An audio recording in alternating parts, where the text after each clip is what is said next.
All right, ladies and gentlemen, go and get the droids. We are back live aboard the biggest and deadliest Star Destroyer, where we got the follow-up post a few moments ago. We got confirmation that Fennec Shan is coming to Star Wars Galaxy, but they forgot to release the kit reveal. It wasn't intentional. It was completely on accident, unless they're trying to make sure I cannibalize my views here. Come on over. Just kidding a little bit here. We finally have the full kit reveal for Fennec Shan, and after looking at this kit reveal, when we talked about the developer insights not too long ago, put a card in the top right hand corner if you want more of the insight look from the developers in the other video we made today. But looking at this kit, this is definitely not a conquest character. This is definitely looking like a marquee character. Just following the tea leaves, since the kit reveal is on Tuesday, I suspect we're going to see Fennec Shan come here Thursday. And the good news is, since it's a marquee character, I presume everyone should be getting her for free at 3 stars, and she looks interesting. I'm kind of hoping she brings the damage more so than Omega did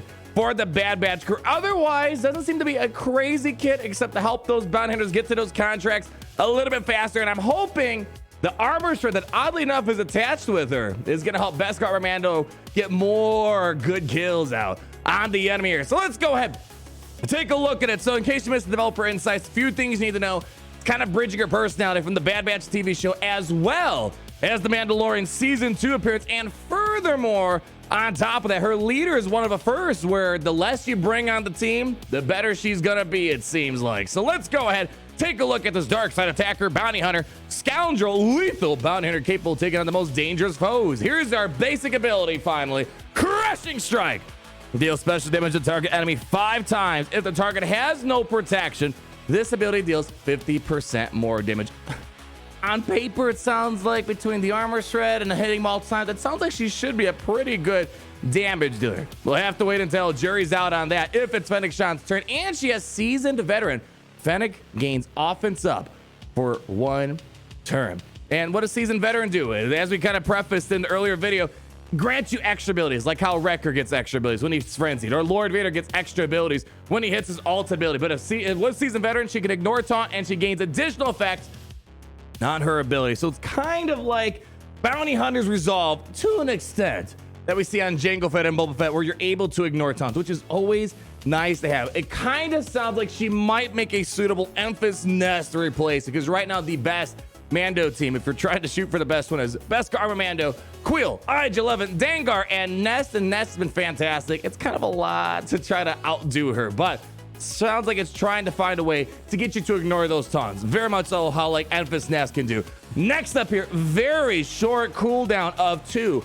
I don't miss, and I like this because of the low cooldown. It sounds like it might be constant, sustained, heavy AoE or area of effect damage that you're going to be splattering on the enemies over and over and over again. And that sounds like it's going to be really nice to try to juice up those whistling birds on Beskar Armando, because one of the biggest problems with Beskar Armando is that sometimes he doesn't get to the maximum stacks if all goes wrong. But it sounds like between this and her other abilities, she's gonna be able to put out a lot of nerfing birds on him. So here we go. Deal special damage to all but the weakest enemy. But then she's gonna deal special damage to the enemy that was the weakest at the start of this attack, and this damage is increased by 50% for each other enemy damage during this ability. So the more enemies she's hitting, that weakest ally on the field, or the enemy on the field, is going to get hit even harder. If there's only 2, it's not going to hurt as much. But if there's 5 enemies she hit, or 4, I should say, it's going to do a big punch on that weakest enemy over there. And this ability is going to deal, if this ability deals damage,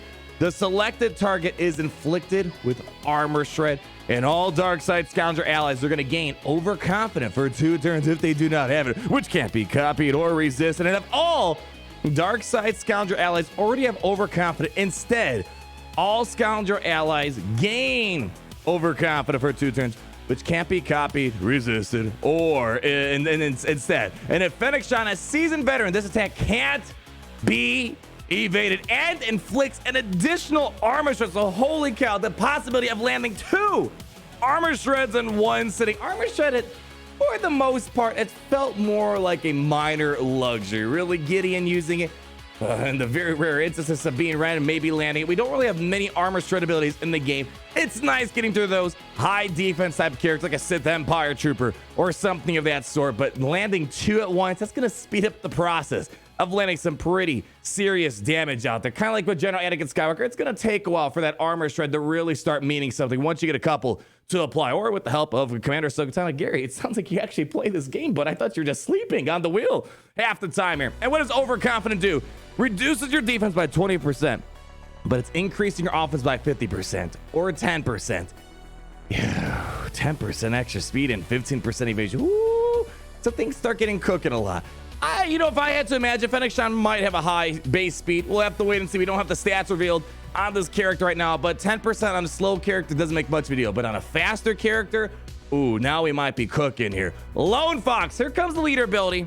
And I can't help but imagine, it feels like there's something missing. And I had this exact hunch when the Bad Batch came out. You get Hunter, and then we saw Defense Up. It's like, why do you care about Defense Up? Defense Up is one of the most least used buffs in the game, least important things in the game, and all of a sudden, Defense Up is huge for the Bad Batch. Once we started getting more units and how Defense Up kind of stacks on stacks and stacks on top of each other over time, it feels like something's missing because this doesn't really make all that much sense.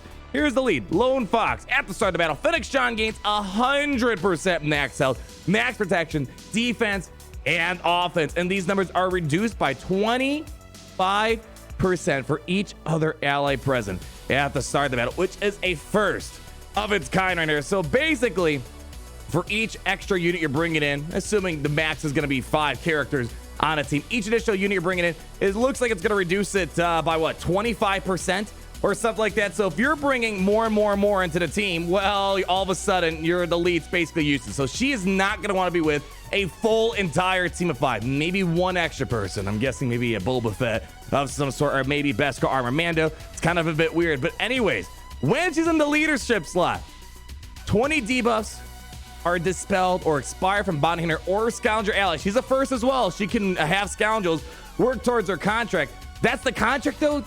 20 debuffs being dispelled or expiring from bounty hunters or scoundrel allies.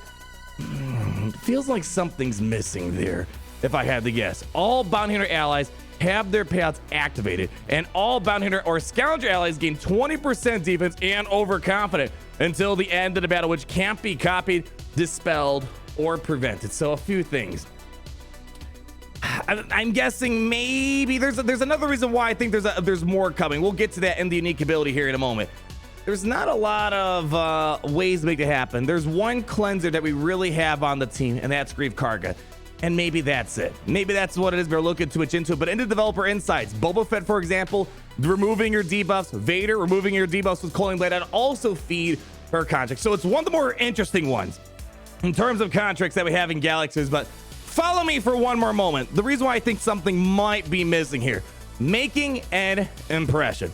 Fennec gains 10% offense, which is stacking, until the end of the encounter whenever she gains Tenacity Up. And this reminds me of the Bad Batch defense up situation. So far in this kit, I see 0 things in regards to Tenacity Up.